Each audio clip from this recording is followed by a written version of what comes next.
Salve, buscador da luz, seja muito bem-vindo a mais um vídeo. Esse é o terceiro vídeo da nossa jornada.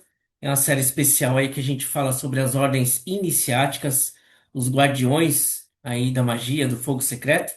E se você ainda não assistiu os vídeos anteriores, eu recomendo que assista, porque a gente fala sobre, aí o primeiro vídeo a gente fala sobre as ordens iniciáticas e o segundo sobre os mistérios do Egito Antigo e da Grécia.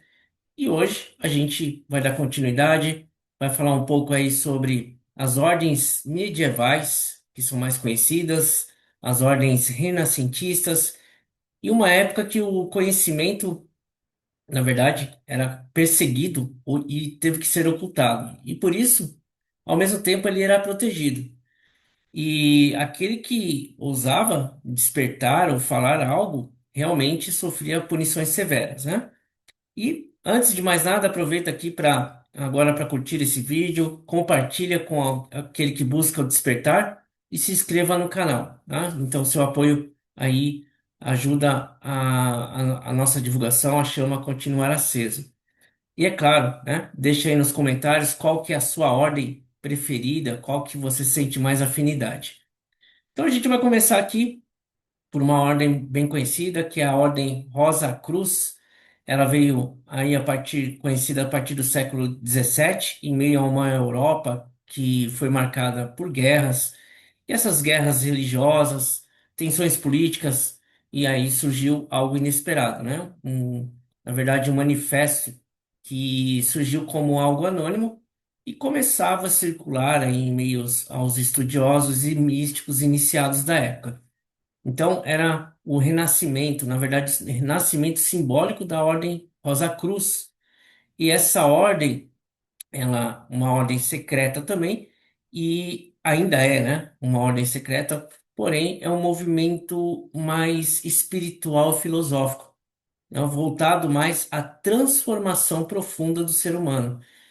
E o seu símbolo, na verdade, sempre foi essa a marca, né? É um símbolo que eu acho bonito, que é a rosa sobre uma cruz, né? Em onde a cruz ela representa o nosso corpo físico. E isso não é nem do cristianismo, como eu falei nos primeiros vídeos, vem muito antes, através dos gnósticos. E a matéria, né? Significa aí o nosso sofrimento, a nossa existência humana. E a rosa, ela representa, em contrapartida, a nossa alma, o nosso princípio divino. Então, a essência espiritual, ela desabrocha lentamente. E por meio das nossas experiências, por meio de nosso despertar da consciência. Então, isso tudo tem uma representação muito grande. E os Rosa Cruzes, eles acreditavam que todo ser humano ele é uma semente de luz. Então, essa luz ela está adormecida ainda.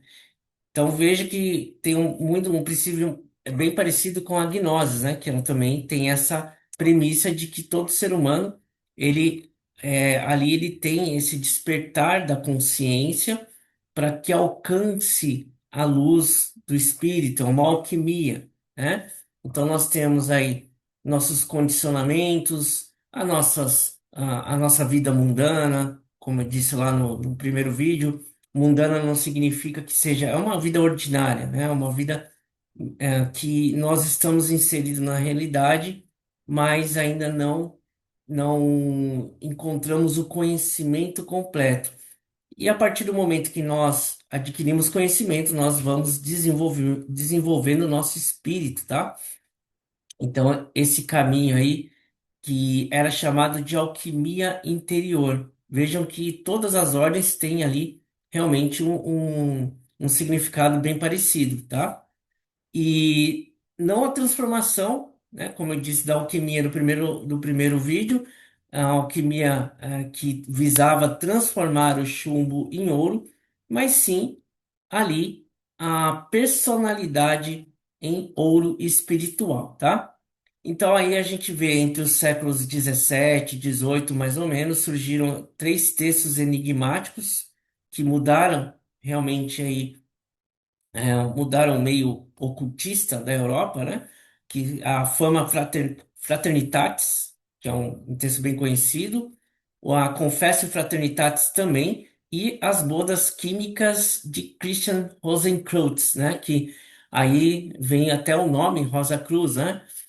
Então, esses escritos, na verdade, esses textos, eles explicavam, não, na verdade, eles explicavam e ocultavam ao mesmo tempo, tá? Então, ele, de forma indireta, eles, para aqueles iniciados, eles realmente compreendiam o que estava ali, porém, os não iniciados, eles ocultavam de forma, em forma de metáfora, em forma de símbolos, tá? Então, nós temos narrativas alegóricas, ao qual passavam-se aí essas narrativas contavam histórias e desafiavam aí o leitor a decifrar por si mesmo os segredos do espírito. Então, essa introspecção, tá? Então, a Rosa Cruz sempre falou aí de cura, né? Mas não da cura do corpo. Então, é uma ordem iniciática aí com o conflito, né, que a nossa alma teria aí com o nosso ego, né? Então, essa parte de alquimia da Rosa Cruz também é bem forte, é uma ordem que desperta, de certa forma, o esoterismo interno, tá? Então, o ego, na verdade, é a mente separada da fonte divina. E eles ensinavam que o ser humano deveria reconectar com aí, as leis naturais e espirituais, essas leis do universo. Então, nós temos que meditar, estudar, nós temos que contemplar a realidade. E, acima de tudo, servir à humanidade, né? O verdadeiro Rosa Cruz, ele não só busca a fama, o poder ou glória, ele trabalha em silêncio para que seja ali os seus estudos, e realmente a sua contemplação e o seu conhecimento possa ajudar a humanidade no anonimato. É algo aí que sem ego nenhum, né? Uma simplicidade. Então perceba que todas as ordens, a Rosa Cruz nesse caso, que eu estou falando nesse momento, a Rosa Cruz também tem essa busca interna de fazer com que o conhecimento auxilie a humanidade, tá? Então, é uma simplicidade, um gesto aí sagrado, realmente, de que quem se conhece se transforma depois de eliminar o caminho iluminar o caminho dos outros, tá?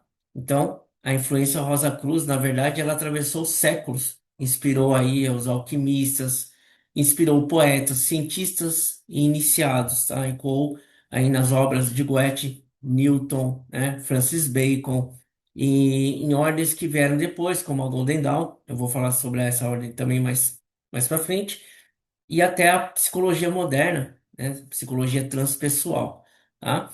Então a Rosa Cruz aí nesse caso é mais do que um nome, é um estado aí de consciência em que a rosa que floresce mesmo cravado na cruz, ou seja, mesmo com o sofrimento do nosso corpo, desabrocha essa rosa, né? Esse espírito, porque através do sofrimento, através do labor, né? Por isso que vem essa palavra laboratório, através do trabalho interno, nós conseguimos aí alcançar a alquimia, tá? E depois também quero falar um pouco sobre o martinismo, que também está ligado com a Rosa Cruz, né? O caminho da reintegração. Então, né, na época dos ideais iluministas que se espalhavam nessa época do século XVIII, as estruturas religiosas elas começaram a ruir, né? Entre aspas. Então, assim, existia no iluminismo a parte de que o homem era o centro de tudo, né? Então, de certa forma, as religiões elas encontraram uma certa dificuldade de passar essa religação com o sagrado. E aí o Martin é um homem que construiu o martinismo. Nós temos aí que um homem silencioso, ele era muito discreto, era místico e propunha algo radical, que era voltar à origem, né? Voltar ao sagrado que o homem estava perdendo. Esse sagrado que habita, na verdade, dentro de todos nós, né? Então, esse homem era o Louis Claude de Saint-Martin, tá? O Louis Claude de Saint-Martin, meu francês é ótimo, né? Conhecido como o filósofo desconhecido, ele não só fundou templos, ele não usava as vestes chamativas, né, como os iniciados, e nem buscava esse reconhecimento, né? O templo era, ele falava que o templo era o coração humano. Então, seu altar era o silêncio. Então a gente percebe aqui uma filosofia já, né? E aí nasceu o martinismo. Essa tradição espiritual, na verdade, ela é voltada para a reintegração do ser como a sua origem divina. Então, pelas martinistas, o ser humano é um exilado, um caído do estado de unidade com o divino, ou seja, houve uma separação com o divino, mergulhou ali no mundo de formas, ilusões ou a Matrix, e aí esqueceu de quem ele realmente é. Quando ele se perde na multiplicidade do mundo exterior, ele esquece de olhar de dentro de si mesmo, né? Permanece ali, mesmo assim, permanece uma centelha acesa e um eco de perfeição original, tá? E dentro desse contexto, o martinismo é, portanto, uma via iniciática de retorno a um caminho que não se faz ostentação, mas a introspecção, ou seja, não com dogmas, porque o martinismo ele não visa trabalhar com dogmas. Apesar de ter regras, ele não trabalha com os dogmas rígidos, ou seja, você tem que fazer isso, você tem que utilizar tal metodologia, você tem que passar por esse conhecimento, ou mesmo estar atrelado a uma certa ordem, apesar de ser uma ordem esotérica, não tinha um lugar fixo, ou seja, o nosso próprio nosso templo é o nosso templo interior, tá? Então, a vivência interior é que marcava diretamente a filosofia do martinismo, tá? Então, quando eu quero falar de dogmas, diferente das outras ordens, eles trabalham diretamente com rituais externos. O martinismo se volta à iniciação interior. E é no silêncio da alma que o iniciado começa a ouvir a palavra perdida. Então, aquela vibração sagrada que reconecta com o todo, né? Essa dedicação de introspecção, ela é bem parecida com a meditação dos monges, mas ao mesmo tempo é um trabalho interno muito profundo. Então, uma palavra importante dentro do martinismo é reintegração. Tá? Reintegrar significa unir com aquilo que foi separado, da mesma forma que as religiões trabalham praticamente. Tá? Então, é um processo alquímico da consciência. Ele quer retornar à fonte, né? O que a nossa, a nossa memória, né? Como a gente começa a retornar, é o retorno ao Éden, né? Que foi perdido, não com o estado geográfico, como um estado geográfico, mas com o estado de ser. Então, para São Martim, essa reintegração acontece através da oração ativa, da meditação profunda. E aí o estudo das escrituras sagradas se faz presente, né? Mas também nós temos que entender que o aperfeiçoamento através do amor também, tá? Então, aí dentro do martinismo, a gente vê que o verdadeiro martinista é aquele que busca ser um instrumento de luz, mas não põe ao mundo, não se opõe ao mundo, perdão, mas transforma com sua presença. E ele caminha entre os homens, mas seus olhos enxergam os céus, né? É bem poético, bem profundo essa parte que os martinistas constroem, né? E assim como os Rosa Cruzes, a sua ação é discreta, simbólica, compassiva e é o peregrino silencioso, o alquimista do coração. Seria o restaurador aí da harmonia entre o visível e o invisível, tá?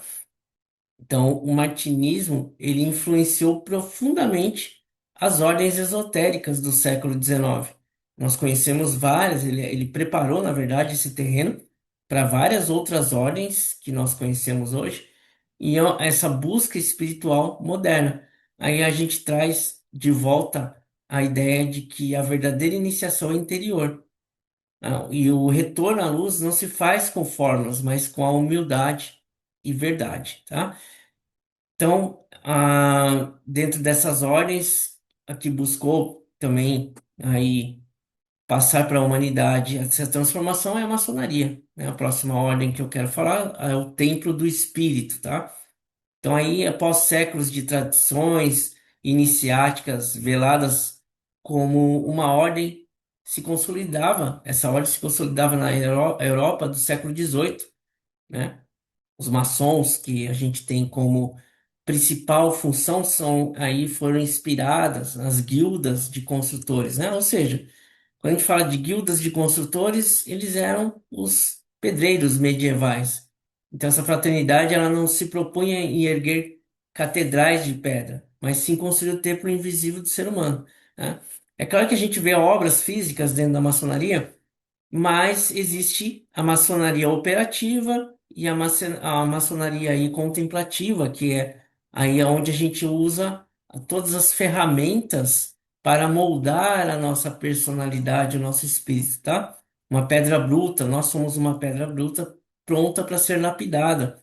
Então a gente trabalha na maçonaria dentro de uma disciplina. E essa disciplina, ela está aí guiada pela virtude e o estudo, tá? Então, até se tornar uma pedra cúbica, que é a pedra perfeita, né? Essa pedra é capaz de sustentar o templo da sabedoria, tá? Então, cada símbolo da maçonaria tem um propósito. Vou dar um exemplo aqui que era bem usado e até hoje é utilizado dentro da maçonaria, o esquadro, que representa a nossa retidão moral, o compasso, que é o limite do desejo e da razão, e o malha cisel, que são as ferramentas de transformação interior, tá? Uma pausa aqui. Acredito que você deva estar se perguntando, mas você está contando coisas dentro da maçonaria que não era para contar. Esse trabalho, isso eu posso contar, né? São ferramentas que todos estão inscritos em livros, que qualquer um, né? Mesmo se você entrar aqui no Google, você vai encontrar essas ferramentas, né? E a razão dessas ferramentas, para que serve. O que eu estou trazendo aqui é somente um ensinamento esotérico daquilo que acontece dentro da ordem e as ferramentas que a gente pode utilizar no dia a dia, tá? Então não há segredo aqui. É claro que, como eu falei no primeiro vídeo, muito do que as iniciações, os rituais, nós não falamos porque nós temos o nosso juramento. Tudo bem? Então, dito isso, essas ferramentas são aí os símbolos das guildas, dos pedreiros medievais que utilizavam de forma também através da maçonaria especulativa, né? Como diziam, essa maçonaria mais filosófica, tá? E essas ferramentas servem para a nossa transformação interior, transformar a pedra bruta em pedra cúbica, em pedra polida, né? Então, é um dos mais belos ensinamentos que a gente tem dentro da maçonaria. E o moldar, ali na verdade, a experiência, a vivência, toda a busca constante da luz, ela é bem silenciosa também, né? Então a gente percebe que todas as ordens têm esse cunho de silêncio, né? De trabalho interno profundo, tá? Então a iluminação realmente é interna e aquele que só nasce quando o homem conhece como a gente chama de grande arquiteto do universo, tá? Então, se você chegou aqui e eu estou falando da gente, né, porque eu sou maçom e pertenço, né, eu sou o Venerável Mestre e tenho conhecimento dentro da maçonaria. Se você não assistiu os vídeos anteriores, peço que você assista, né, para que você compreenda daquilo que eu estou falando desse vídeo aqui. Bom? Então, a maçonaria, ela influenciou e influencia até hoje filósofos, cientistas, líderes, artistas, né? Então, o verdadeiro propósito da maçonaria não é o poder, nunca foi, tá? Foi e continua sendo a formação de homens livres e conscientes e de bons costumes. Então, esses homens, nós estamos comprometidos com o bem comum, com a verdade e a fraternidade universal. Então, esse é o verdadeiro sentido da maçonaria. E cada grau que nós passamos dentro da maçonaria, o iniciado não sobe socialmente, ele desce em si mesmo, tá? É como se fosse aí descer em contra o que havia perdido, tá? Então, dentro da maçonaria nós temos o silêncio, né, como aí algo sagrado para o maçom. O silêncio, a discrição, nós somos bem discretos ao falar de nossa caminhada. Nós não damos realmente aí conhecimento para o profano e realmente aquele que quer conhecer a maçonaria, ele deve ali procurar o maçom para que ele possa fazer a sua iniciação e iniciar a sua jornada dentro da maçonaria. Sem isso, ele não vai conseguir encontrar o conhecimento. Não há maçonaria por internet, não há maçonaria à distância, tá bom? Só para deixar bem claro essa situação. Então, a última ordem que eu gostaria de falar também, ao qual eu pertenço, é a Golden Dawn, né? Então, a Golden Dawn vem como a aurora da magia moderna. Ela surgiu aí no finalzinho do século XIX, quando o mundo aí se aproximava na era das máquinas, né? Então surge aí um suspiro no esoterismo europeu, principalmente. Então, a Golden Dawn, que é conhecido como a Aurora Dourada, e que nasceu, na verdade, no coração da Inglaterra, na Inglaterra vitoriana, reuniu ocultistas e místicos da época, poetas, alquimistas, assim como a maçonaria, em torno de um projeto ousado, né, que era unificar esses sistemas esotéricos complexos porque a Golden Dawn, na verdade, ela tem ali a sua iniciação dentro da Cabala, dentro do esoterismo moderno, e também utiliza todo o conhecimento do Egito Antigo, né? Então, é uma ordem bem iniciada, bem complexa dentro da sua vivência, né? E a gente estuda dentro da maçonaria as forças arquetípicas do universo, tá? Isso tudo, dentro da Golden Dawn, os arquétipos eles são representados pelos deuses egípcios, né? Como a gente usa o simbolismo cabalístico também.